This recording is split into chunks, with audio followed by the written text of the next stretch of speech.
And as we bring this convention to a close, I can't think of a more fitting speaker, sponsor, and topic than the one we have today. Late last year, GBTA leadership was approached by Amadeus about selecting Sean Penn as a keynote speaker. At first, it seemed an unconventional choice, until I heard why. You may have read about Sean and about how he became an accidental activist in Haiti. But what you may not know is that the employees of Amadeus have personally donated to build an orphanage in Haiti. Their generosity is inspirational and will make a difference in hundreds of children's lives. So for myself, how could I stand before you today and introduce Vic Pynn, Executive Vice President of Amadeus Americas, and this topic without having a firsthand understanding of what drove Mr. Penn, Mr. Pynn, and Amadeus employees, and many, many others like them, to make a commitment like this to an island nation 1,400 miles off our nation's capital.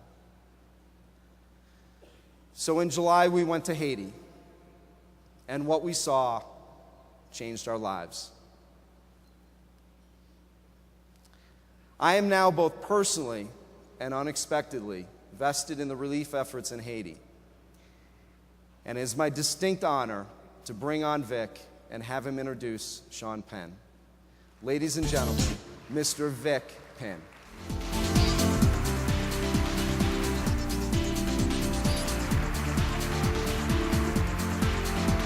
Thanks a million, buddy. Well, thank you all for joining us here on the final day of GBTA. Has it been a good event?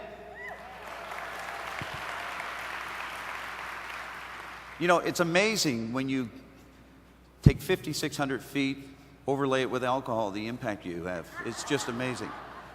But I love it. I want to take a moment out to really recognize the leadership of GBTA for an outstanding event. I've been coming to these events for a lot of years, I won't tell you how many, and I do believe this is the largest audience I have ever seen, so congratulations.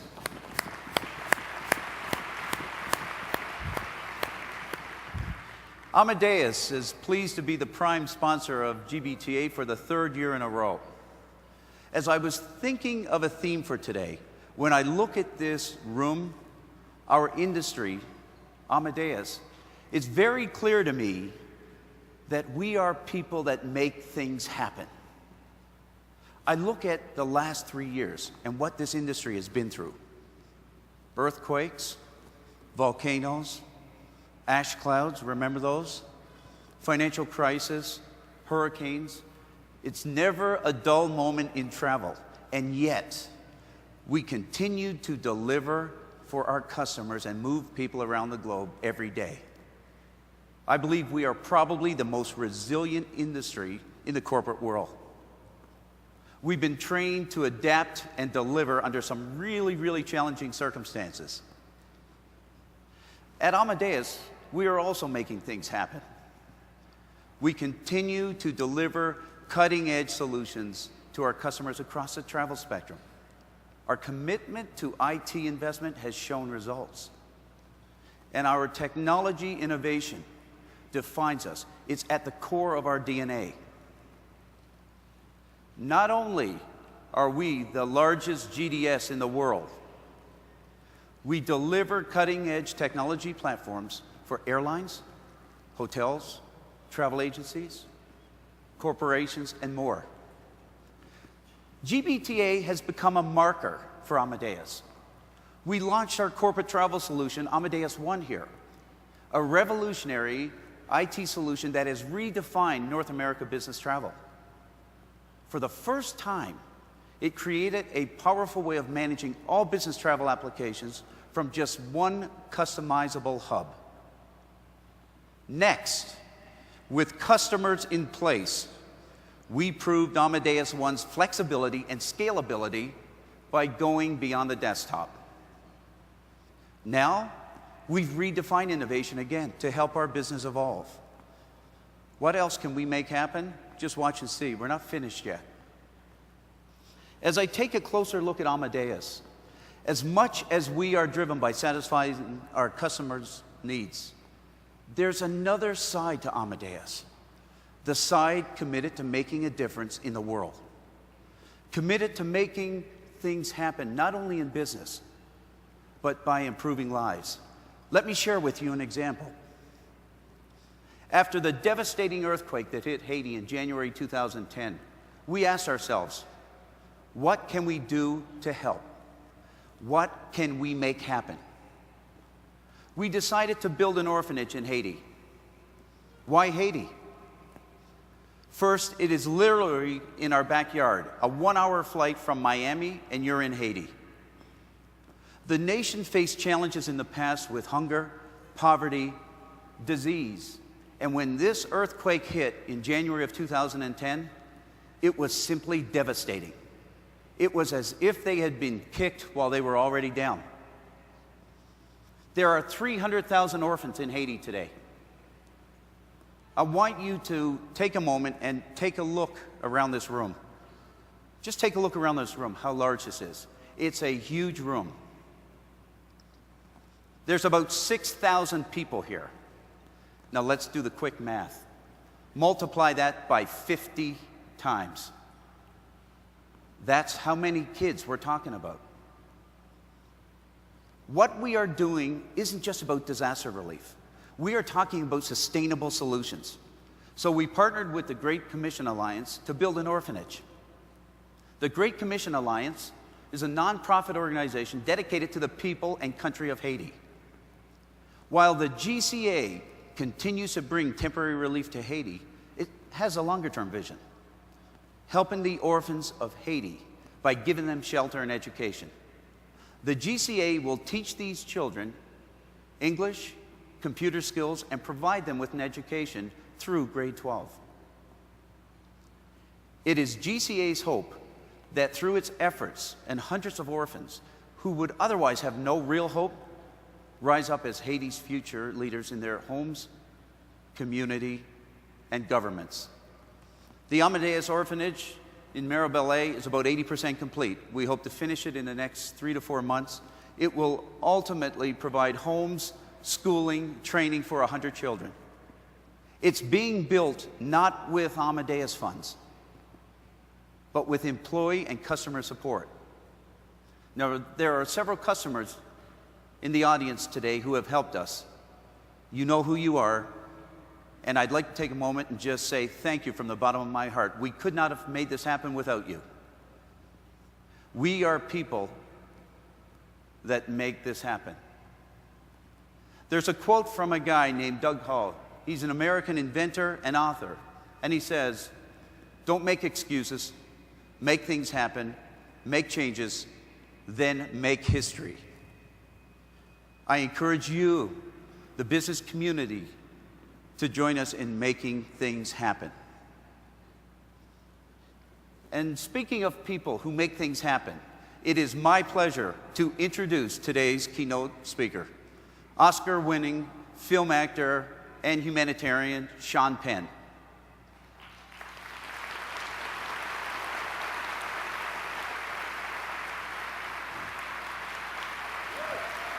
Nope.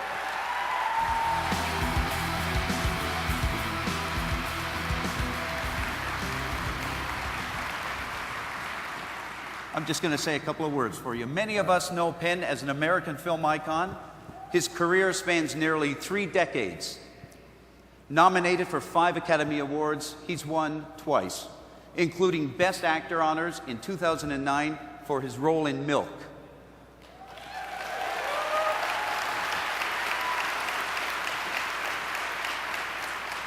Which focused on the life of gay rights activist Harvey Milk. The Berlin, Cannes, and Venice film festivals have bestowed Best Actor awards on him over the years, and he's received numerous other awards and recognition for his work in the film industry. Penn has also acted on Broadway. Most recently, he starred opposite Brad Pitt in The Tree of Life. But he definitely makes things happen off stage, too. As a journalist, Penn has written for Time, Rolling Stone, the San Francisco Chronicle, and others. He's reported from the Iraq war zone and from Iran. He's interviewed Venezuelan President Hugo Chavez and the first international journalist to ever interview Cuban President Raul Castro. But maybe most significantly, Penn makes things happen for people who need it most. In 2005, Penn's humanitarian work took him to New Orleans after Hurricane Katrina, and more recently to earthquake-ravaged Haiti. In January 2010, Penn founded the JP Haitian Relief Organization, which continues to focus on providing medical aid, protection, and relocation services. His efforts in Haiti have earned him well-deserved accolades from United Nations, the U.S. Army, and the Republic of Haiti, which knighted him. Today, Penn continues to personally, directly, and passionately make things happen for Haiti. Ladies and gentlemen, Mr. Sean Penn.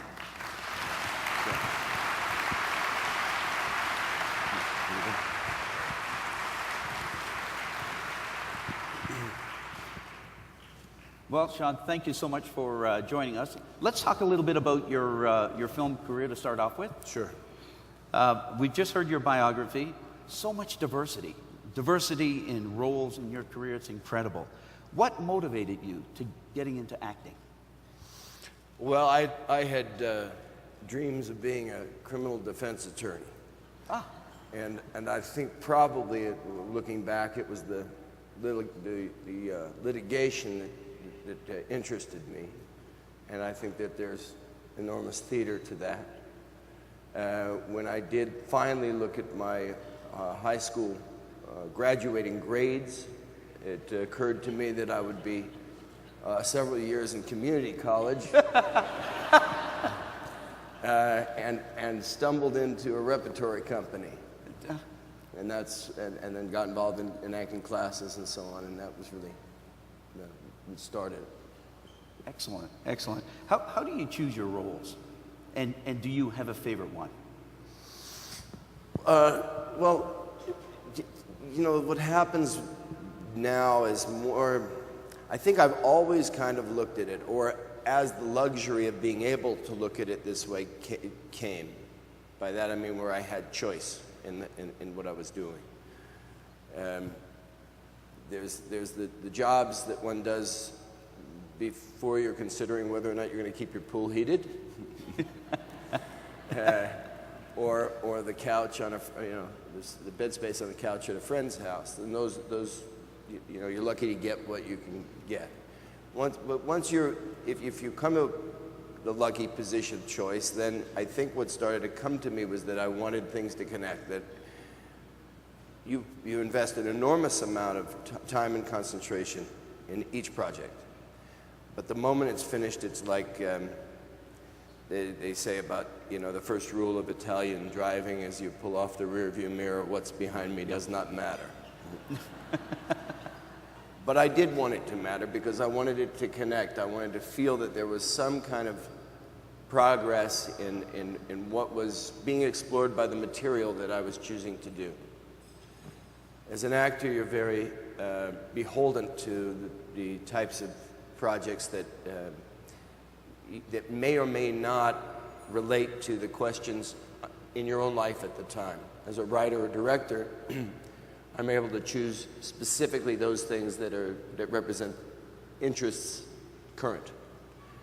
So in balancing that, you're looking for some kind of body of work, I suppose. It's an evolving thing until you drop dead.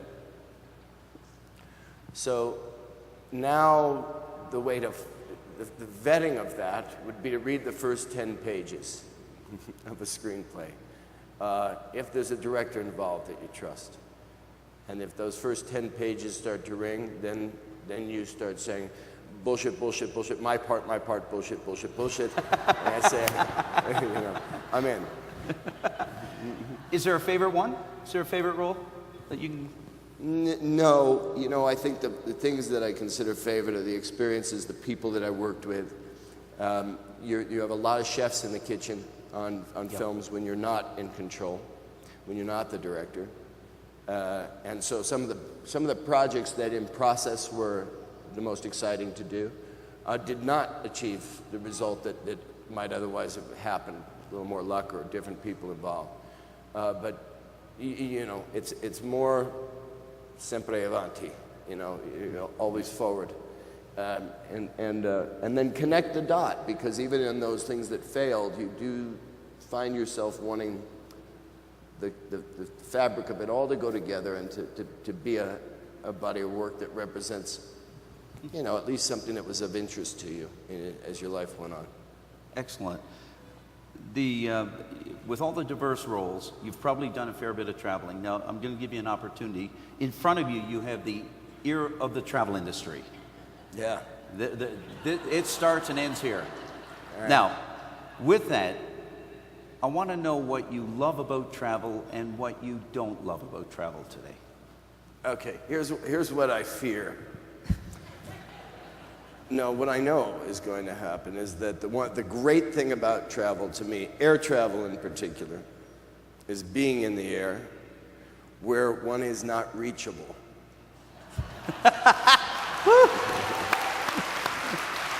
And I have a feeling y'all are gonna fuck that up.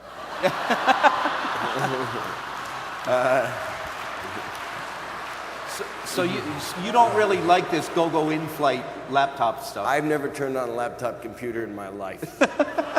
I don't know how to use one. You know, that's a laziness, but on an airplane, it would really appeal to me if, like the old smoking section, if you had a no contact section, you know, that would be good. You know, I love to travel. Clearly, we face a very new day in the convenience of it since 9/11. Not so interested in having my genitalia x-rayed. I take the pat down. You know, for a person who is familiar, whether in a positive or negative sense, to various people traveling, I would say that if I could call for a ban on cell phone cameras in airports and airplanes, that would be lovely. And I'm a big fan of Southwest Airlines. Okay. I lived in the Bay Area for a long time, and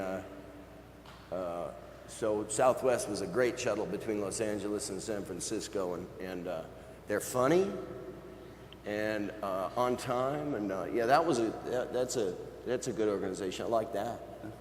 Excellent. Excellent. Thank you. So again, in the bio, we heard you write. So you're a writer. You've done various writings for Time, Rolling Stone. What topics or issues motivate you to pick up the pen and write? I think it's fair to say that and I would like to think that I'm talking to a room who recognizes this in the basis of having seen the context of other cultures in travel yourselves. That one of the things that the United States media does, and many politicians do, a great disservice, and many educators, a great disservice to our country, is in using cheap demonizations of foreign governments or foreign leaders, where there may be legitimate criticisms.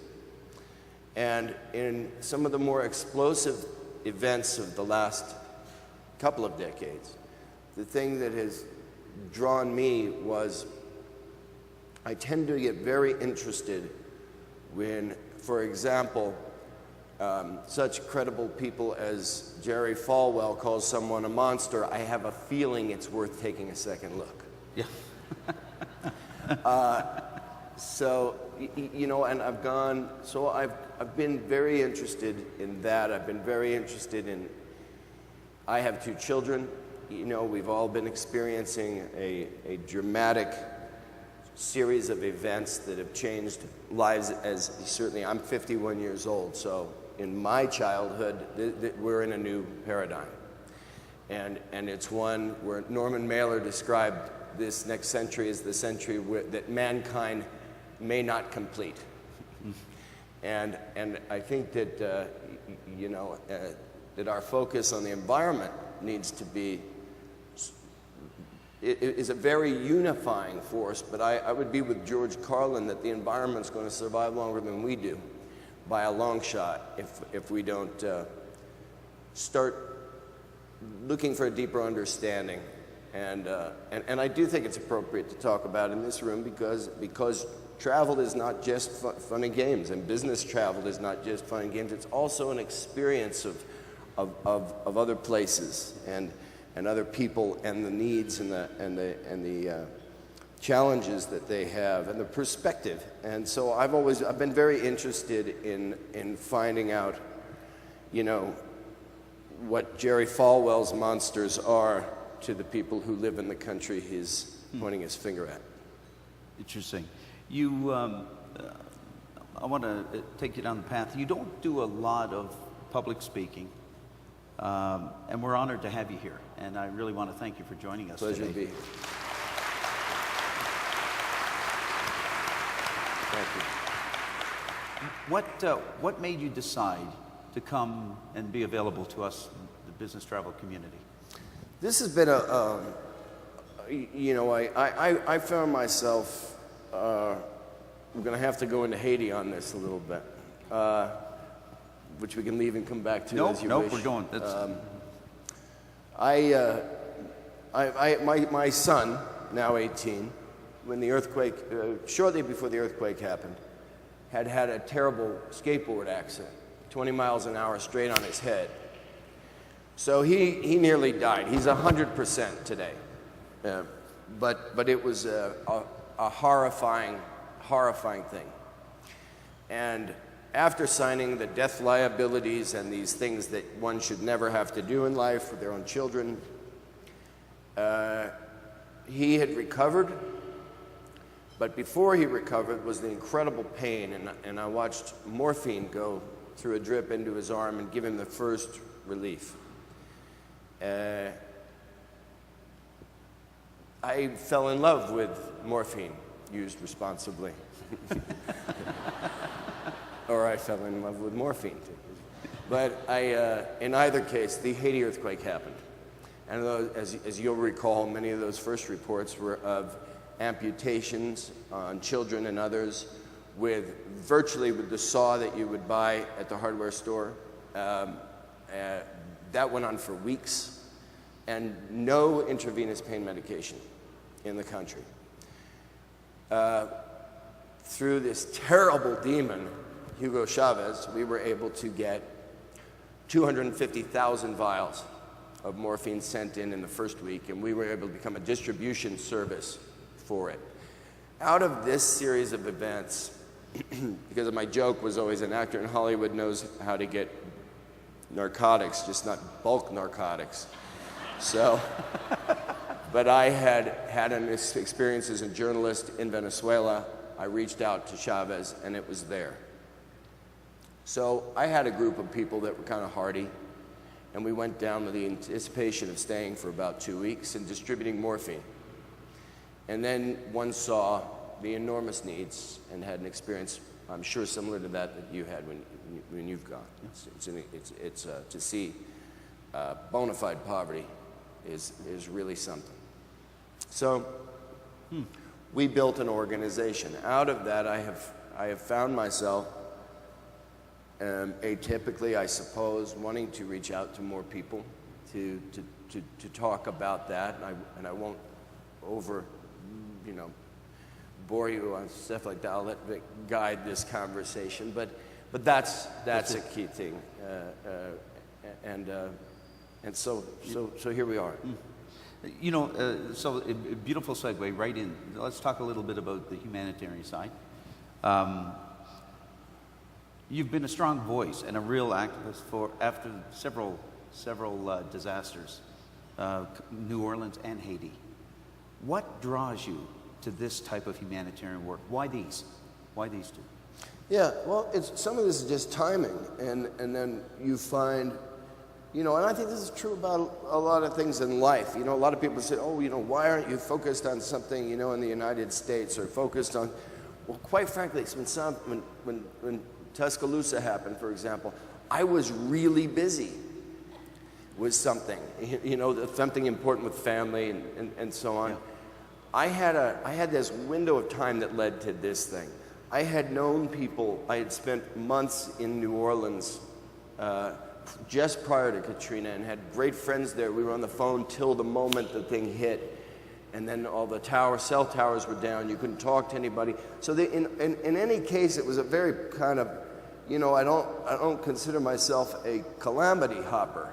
There was something very personal involved in it that led. And then once you do that once, you see that in the best of reactions, in the best of governmental responses, but I need not be the one to tell you about the failures of governmental responses, but in the best of them, these kind of events cannot be handled well.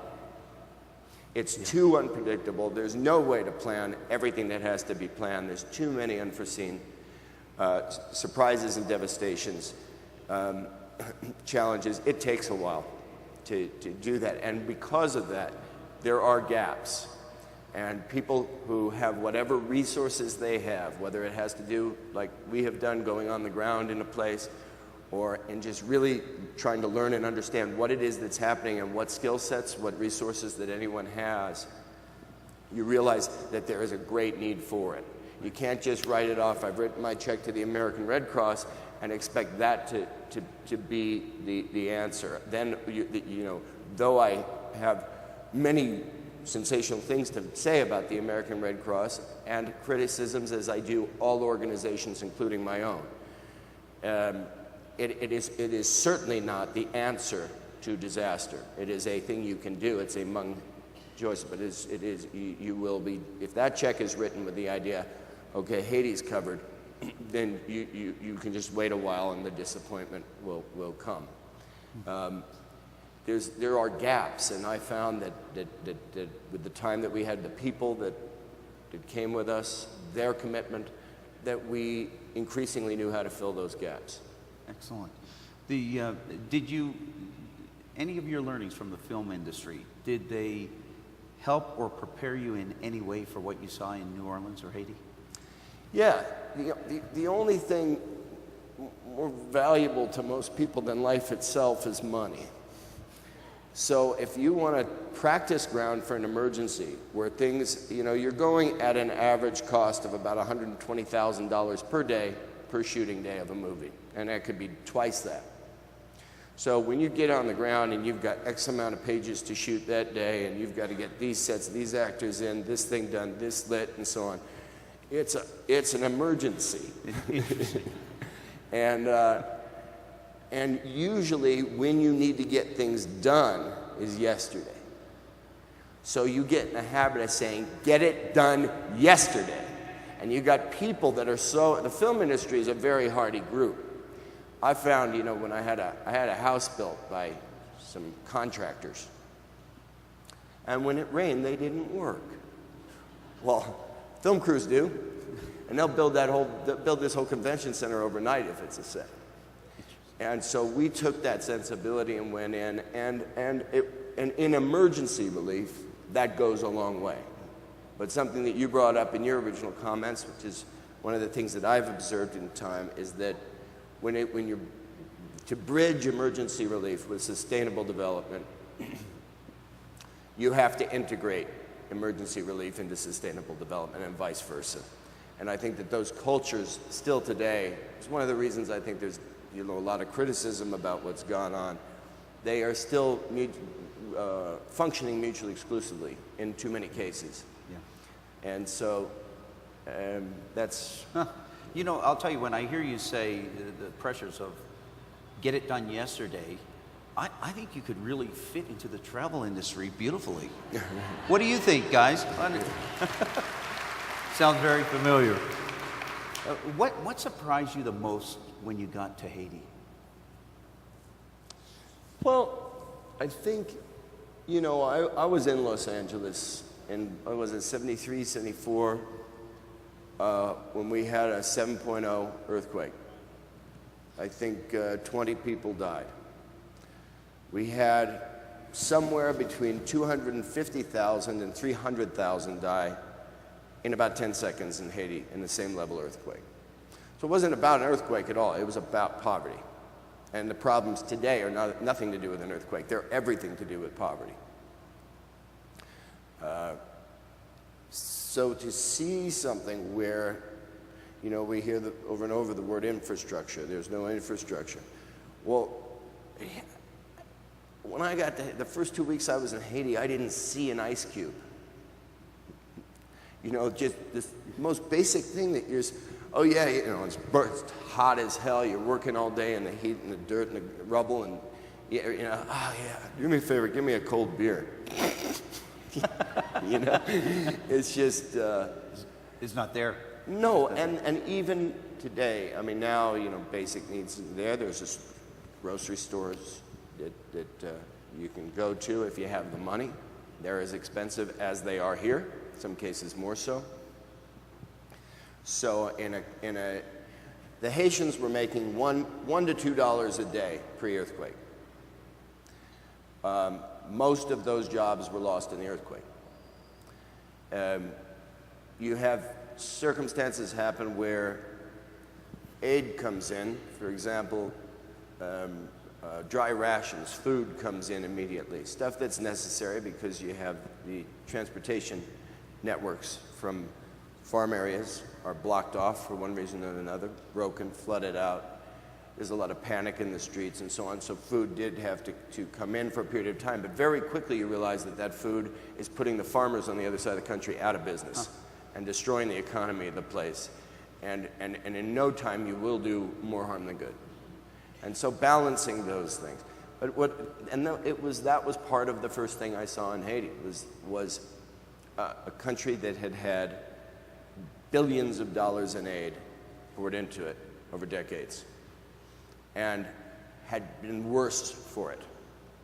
And so there is this new movement within the NGOs, certainly the new president of Haiti, and there's a great, I'm very optimistic that's going to shift now, that Haiti's going to work this time, and for many, many reasons, but not the least of which is that foreign aid is necessary, but foreign aid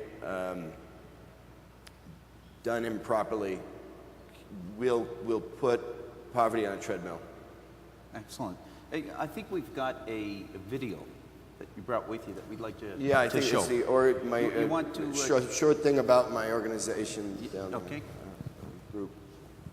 Let's roll it.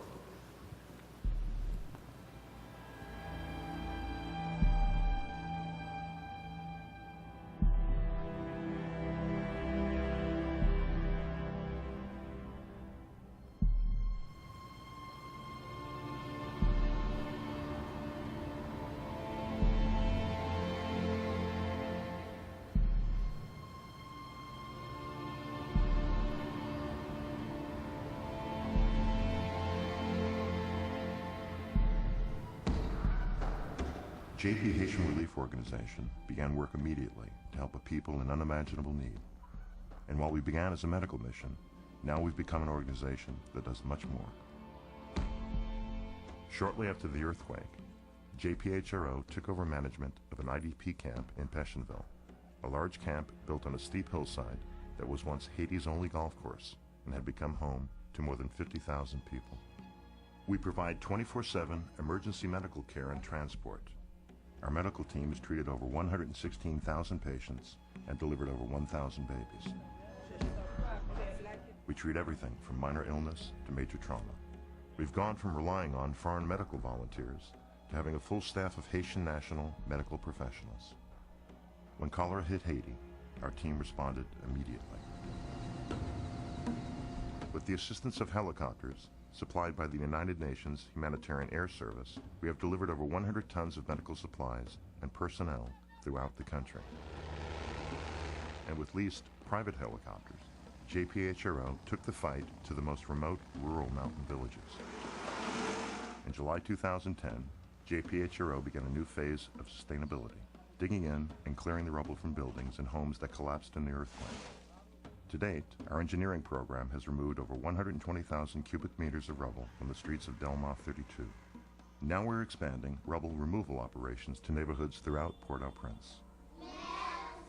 And in October of last year, we opened a school that's providing 260 students a free primary education, something uncommon in a country where there is no sustainable public education system.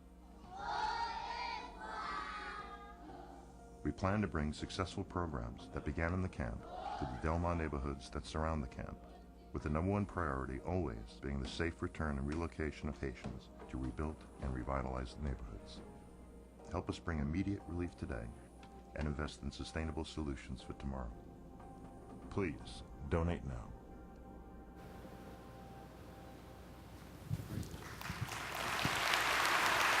Excellent. Beautiful. Hey, Sean, after a natural disaster, you very often see the public's interests that tend to fade, after a period of time. Many of the government agencies and the nonprofit, they start focusing elsewhere. If I take a look at listening and seeing what your organization has done, there are still needs there, and you guys have stayed engaged very much. Tell us a little bit about your mission of your organization and what you're doing right now. Well, right now there are still about I think the latest numbers from the International Organization of Migration is about 584,000 people are still living in these tarp shelters that you saw here. These are floorless. In all cases, the soil is highly toxic. Most of them get flooded in a light rain. Many are under threat of death by mudslide and flood. There's a high incidence of rape in many of these camps. Right now there's a Hurricane Irene, which has seemed to be turned toward us, but had that come our way, that's 584,000 people with sticks holding up tarps in the middle of a city full of projectiles, all of the damage that was done in the earthquake, between rubble and pieces of steel and everywhere. So basically, if a hurricane were to hit Port-au-Prince, you'd have 584,000 people in a blender. Where we are now, we have our 3 primary areas of operations and programs are in neighborhoods where we do the rubble removal and demolition. And in those areas now, what we're doing is we choose neighborhoods that are identified with the IDPs or internally displaced persons in the camp that we manage. By manage, I mean we are the coordinating organization for those NGO actors in our camps, and the primary advocate on behalf of the families that are in the camps. So we then will go and find the neighborhoods where most of them came from, and we'll clear those neighborhoods. In many cases, there are homes that did survive the earthquake, but you can't function in those neighborhoods because there's no lighting, there's no clean water, there's no waste disposal, there's no basic sanitation. So we have to then implement those things, implement schools and clinics within those areas. Once you do that, people are able to return, clear the roads and so on. Markets start to appear. They're very resilient people. You don't have to give them much to get them going. They just need a little leg up. I absolutely notice that. So extraordinary things happen very quickly. When those things happen, you decompress your camp. On top of that, we work with a partner organization that provides temporary hurricane-resistant shelters. These are not the ideal for the future of Haiti, but it's something to get through this weather season while all of these billions of dollars are identifying themselves with project planning with the government of Haiti, with the United Nations, and with others, and the IHRC, which is the Interim Haiti Recovery Commission, or redevelopment. And so we've gotten a camp of at one point 60,000 people down to 25,000 people, where people now, all those who left, have a better, safer option. Now we're down, and when I say we're, I'm speaking not only of the camp that we manage, but also of all camps across, down to the people who are truly without options. So everything that was most devastatingly of concern on January 13th, 2010, is exactly the same right now for 584,000 people. Camp management, this is what I was talking about in terms of the integration of emergency relief and sustainable programs. Camp management was, of course, quite a big job to have early on. And the NGO culture is much like a kind of a high school mean girls culture. Everybody competing for donors. There are organizations that will take their time to put the stamp of their organization on boxes of medicines before they send them out, even if it means they don't get there in time to save the lives that they're going out to. You've got, there's an extraordinarily ugly side to all of this stuff. There's also these great organizations and great people within almost all of the organizations. So you try to integrate those people.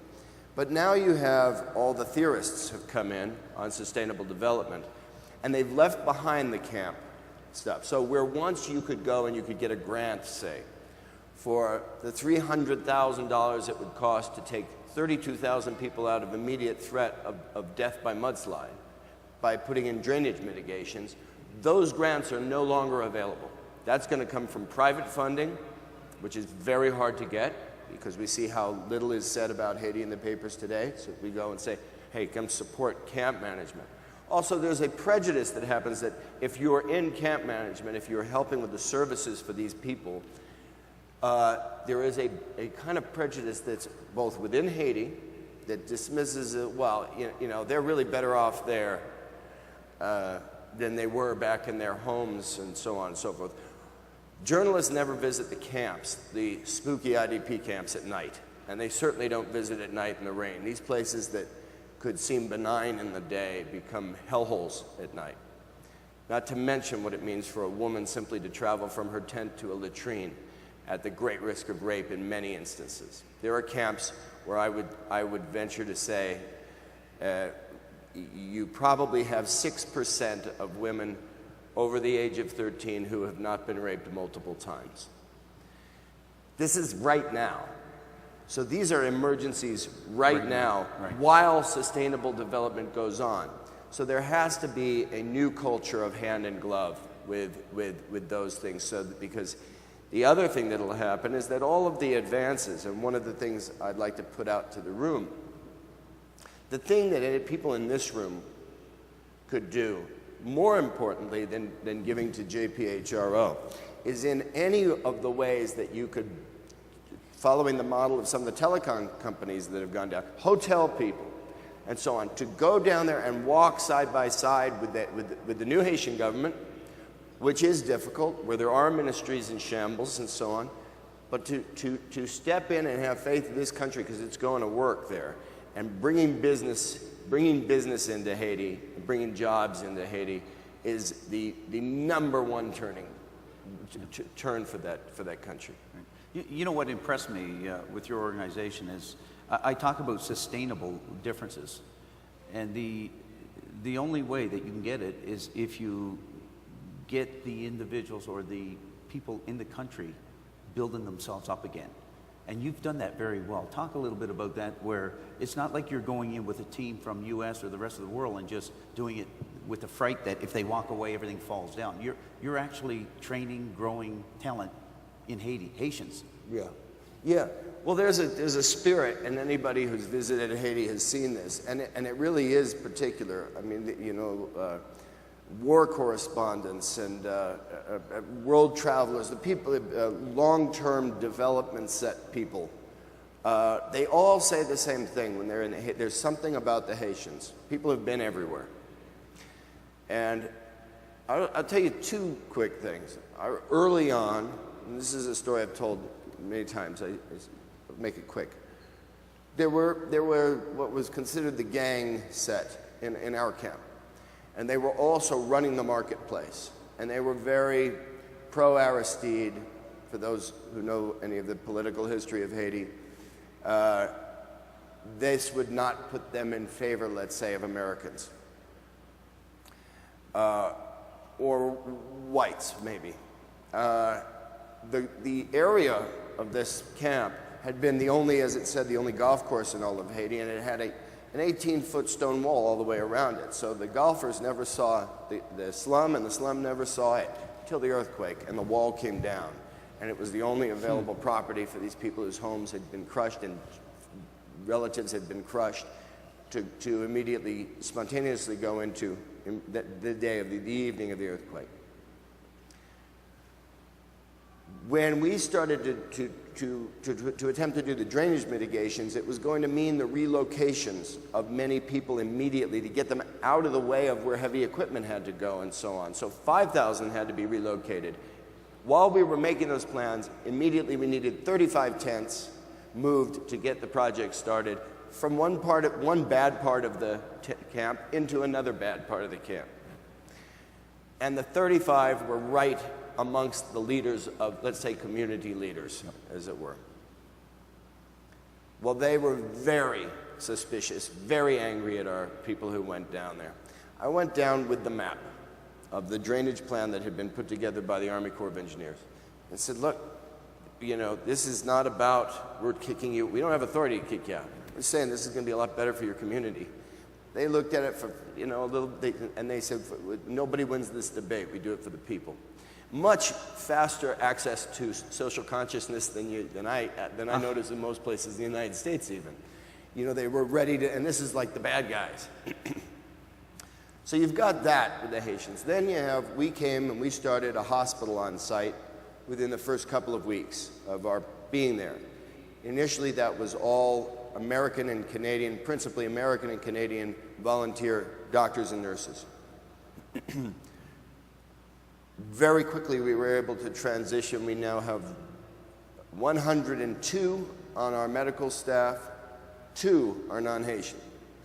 So the entire thing is Haitian run. These are hospitals that had gone from tents, are going now into hard shelters, and will become permanent hospitals and clinics within the neighborhoods that were represented by those who lived in the camp. It's fantastic. When will you know when your work's done in Haiti, that you've accomplished everything that you've wanted to? Well, you know, there's they will often say about aid that, you know, you don't want to give them fish, you want to teach them to fish. There's got to be some fish in the pond. I have a feeling that what we'll try to do is try to stay as adaptable as possible. The likelihood is that to get all fish in the pond that can be fished, that, again, as I say, at 51, probably my involvement with the organization in Haiti will outlast me. But more than likely in my lifetime, we will be specifically focused on education. Excellent, excellent. The, let's turn it a little bit now to, I know that you've been on the Actors Studio. Let's use a little bit of that technique here on some of these questions. Shoot. Ready for this? Okay. Your personal favorite film? It's called Come and See. It's Russian. Come and See. Yeah, sorry that's not, but trust me. Okay. What film should everyone see in their lifetime? That's it. Come. Yeah. Okay. If you see that, you don't have to see any other film. No, that's it. Nothing else. But put on your seatbelt. It's not an easy ride. Okay. What novel should everyone read? Well, I mean, I like to read across the board, so, you know, I guess I'll pick something that probably less people have read. There's a great novel that was actually the inspiration to the writing career of William Burroughs called You Can't Win, by a writer and drifter whose name, like the actor now, is Jack Black. But this is a Jack Black from, well, I don't even know, but this would be Depression era stuff. and it's an extraordinary piece of American fiction. What's the biggest misconception about you? I don't know. I don't really know what the conceptions are. I know what Bill O'Reilly's conception is, and I'll leave him to it. Okay. Your real life heroes. My real life heroes. Hero or heroes? Well, I'm one of those guys in the Lucky Club who had just such a father that I would consider a hero. And then I've watched my two kids show me heroism pretty good. My son is the one who had the problem is now, he has a very interesting job. He's like he's 18 years old. He's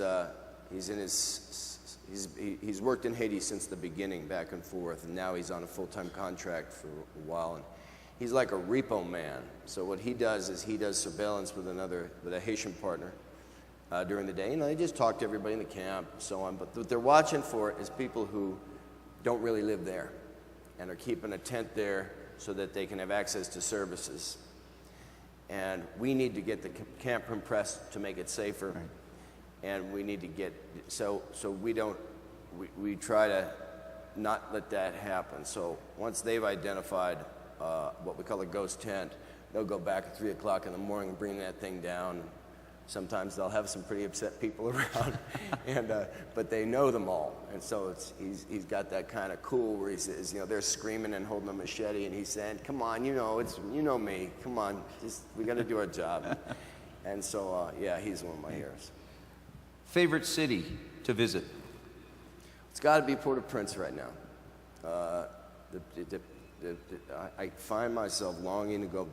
Every time I'm here, there's just I guess some of that might be unfinished business, but God knows New Orleans will always be also in my heart, and not because it's another area of devastation. And then what else? I think any city in Alaska that I can rent a car and get out away from the city in Alaska. Okay, great. What's okay? We got some. Okay, great. What's 3 must-have items that you travel with? Every time you travel, you got to have them. Let's see. Well, I tend to bring a suit along, just in case. A passport. Yep. And an ATM card. Hey, Sean. I know that a week ago you had a special day for you, and on behalf of the travel industry, GBTA, and Amadeus, I'd like to wish you a happy birthday. Thank you very much. And thank you for coming. Thank you. Thanks. Great job. There you go. Standing ovation. Thank you.